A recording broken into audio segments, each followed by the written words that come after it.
Creep closer to Halloween. There are a number of ghoulish activities happening this weekend. Tonight, News 8's Noel Gardner gives us a look at eight haunted happenings in the area. As I will say, okay, this is Karen Hollis, psychic medium, and I'm knocking. Psychic medium Karen Hollis is showing us how she contacts spirits at some of the most spookiest sites. The Hartford Elks Lodge has paranormal activity. They've had glasses that went flying off the bar. Karen explains how she contacts the spirits. You would feel a heaviness or a tingling sensation.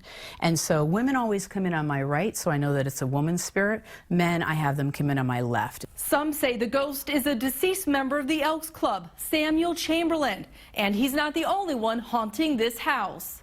Because they find it a welcoming environment, they liked it here, and quite frankly, they want to remain members. The Isham Terry House in Hartford was purchased in 1896 by Dr. Oliver Isham.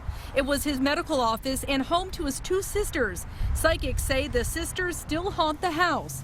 In Easton, home to the White Lady, Union Cemetery is one of the most haunted cemeteries in the United States.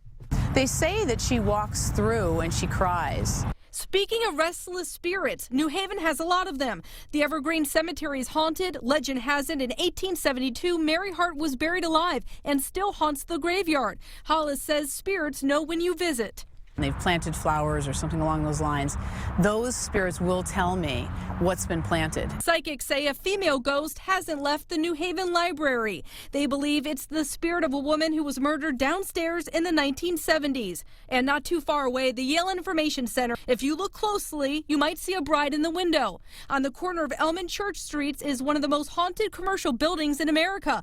If you venture inside City Hall, you might be followed around by a worker who never left. Legend has it in the 1800s, a young woman used to clean the staircase and fell down and died. If you bring your camera and take a picture, chances are you'll catch a spirit. Sometimes you have to take hours and hours, okay, of video. But if you're lucky and the conditions are right, you might just catch something.